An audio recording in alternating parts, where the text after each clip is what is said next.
Hello, what culture? It's me, Simon Miller, and before we start this week's SmackDown's ups and downs, yes, I have lost a bit of weight. When I say a bit of weight, I mean a lot of weight. I got some kind of stomach bug over Christmas as well. Can you believe it? I got ill over Christmas, and when you have a stomach bug, you can't eat, and well, just to, get straight in there, you throw up a lot. So yeah, I know it, I'll get back. Don't worry about that, that's what I do. I'm gonna hammer the gym and middle with back, smashing your face. Anyway, that was a weird aside just because I know people are gonna say stuff and I like to get in before they say stuff, but that's not what's important, because what is important is that SmackDown just had its last show in 2017, which means now we have to go through it, we have to give the good bits an up, and we have to give the good bits a down.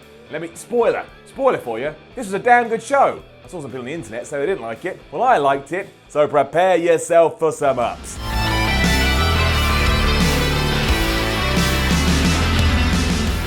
The start of SmackDown was absolutely amazing, mostly because the crowd was just super into everything, and they started chanting Rusev really early. It was like a late Christmas present, and it's getting it up. Bryan came out, and the fans went bonkers for him too, and he wanted to address the Dolph Ziggler situation, namely that Dolph Ziggler had just come out last week on SmackDown and said, "Hey, I'm the best, but you don't appreciate it." And he laid his US title down on the floor, and he walked off. And Daniel told us here he hasn't been able to get hold of him, so that's that. He's no longer the US champion. The US championship is declared vacant. There's going to be a tournament to crown the new champion. Now, I don't really get why WWE did decide to have Ziggler win the belt and then do this, but it is very interesting, and I am very intrigued by it. I want to see where it's going to go, so that's good. We then changed gears, and Shelton, Benjamin, and Chad Gable came out, and all of this was just amazing too. And let me tell you, SmackDown went out with a bang. They moaned about the current tag team situation for a while, which of course prompted the New Day and Aiden English and Rusev to come out, and my word, Rusev was so over.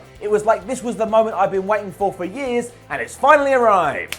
Happy Rusev Day! A lot here was hilarious, including Big E calling Shelton Benjamin old Jason Jordan. That made me laugh. And you know what happened after all of this? They all wanted to be #1 contender. So Daniel Bryan said, fine, we're going to have a triple threat match and see who will be the #1 contender for the Usos titles right now. So yeah, the match did kick off straight away. And honestly, just do this. Go watch the start of SmackDown and then go and watch this match, because the two together are brilliant. It's getting an up. Now, so much happened in this triple threat, it's hard to cover it all, but just know this. All three teams went nuts. They put on one of the best SmackDown matches of 2017, and all involved should be very proud of themselves. Gable and Benjamin incredibly got the pin too, and they got the pin over the New Day, which kind of looks like to me WWE protecting Aiden English and Rusev. So it will be Benjamin and Gable versus the Usos for the titles at some point in the future. And once again, all of this was just really entertaining and fun, and it made me happy. And as I sat on my sofa, I thought, I'm loving watching SmackDown. It was awesome. And then it was another up, because we went backstage and we got more fallout from all the Daniel Bryan and Shane McMahon stuff. So yeah,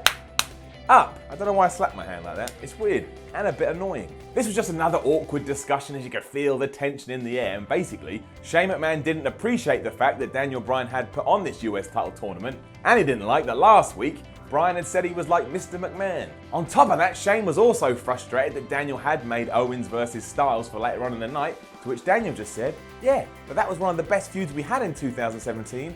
I just want to see it one more time. It finished with a simple okay, but it was there. The atmosphere could cut it with a knife. I love all this. Can't wait to see where it goes. And then it all got weird, but hey, what can I say? It was nonsense, but it was entertaining nonsense. But it did turn out that on the Fashion Files, the Ascension somehow had booked a match between Breezango and the Bludgeon Brothers. So that's what we got. We got a rematch between that, and guess what happened? That's right. The Bludgeon Brothers kicked the crap out of Tyler Breeze and Fandango. However, even though they had the match won at one point, they decided they just wanted to inflict more pain, which caused the Ascension to come out. They attacked the Bludgeon Brothers, so technically, well, not technically, it did happen, the Bludgeon Brothers won by DQ. They then announced backstage that somehow the Ascension had booked another match between the two next week.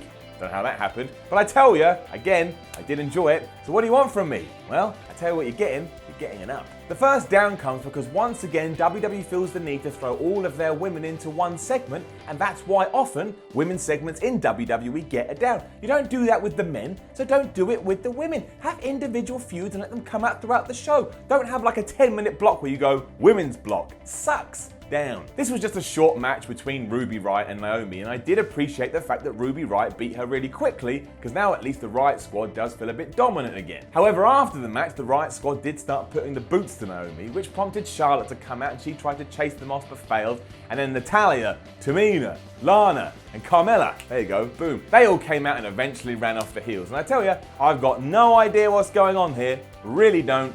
Feels like a mess. Good AJ Styles promo afterwards when he came across like a strong, likeable, confident babyface, and WWE never does that, so this was awesome. Gets an up. It's nice to see a world champion who knows he can go out there and get the job done, and then he goes out there and gets the job done. And by this point, AJ Styles is super over, so he ends 2017 feeling like the champion that he is, and that's damn good. And then it was our first 2 matches in the US title tournament, and I gotta tell you, I liked them both.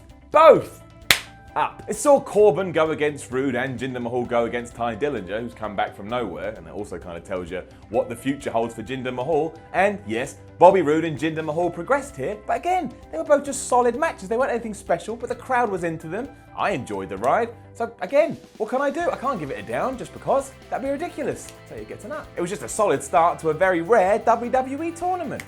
Good show this, go watch SmackDown. And it's another up as well, because then we got 2 back-to-back promos, and these did their job. You know what's coming? Through the leg, up there, catch it, up. Started with Owens bigging up his match with AJ Styles and also saying he's going to have a guardian angel in his corner. You know that's going to tie into everything. I don't think he was referring to Sami Zayn there. And he said after he beats the champion, he's going to celebrate by drinking the champagne Daniel Bryan didn't accept last week. And then we cut to Randy Orton, who said he was going to be in the Royal Rumble, as did Shinsuke Nakamura. So great, that match is now ramping up the fires, and we know Orton and Nakamura is going to be in it.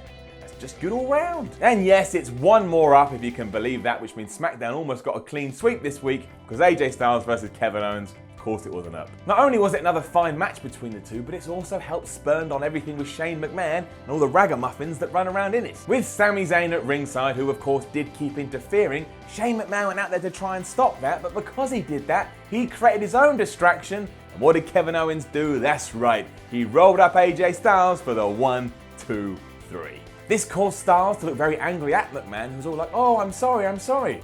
Did he do this on purpose? Has he now aligned himself with Owens and Zayn? Is it all one big ruse? We don't know, but what I do know is I can't wait to find out, and the only way to do it is to watch SmackDown next week, which means WWE has achieved. So yeah, cheers WWE, this was a great end to the year. I just gotta say this, SmackDown is so much better than Raw at the moment, it's ridiculous. Sort that out, but otherwise, keep steaming forward. Now don't forget to leave a comment below and let us know what you thought about last night's SmackDown. Like, share and subscribe. Go and follow What Culture on Twitter, What Culture WWE, and then visit whatculture.com.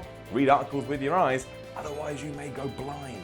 My name is Simon Miller, you've been watching What Culture, and if you do watch this on the day it's uploaded, go out there and have a great end to 2017. Have a happy new year, and in 2018, make sure you live all of your dreams. Hey guys, thanks for making it to the end of the video. Aren't you a star? Don't forget to like, share and subscribe below, and also there's probably more content floating up above my head, so why not check that out as well? Could be a laugh. Probably. 6 out of 10.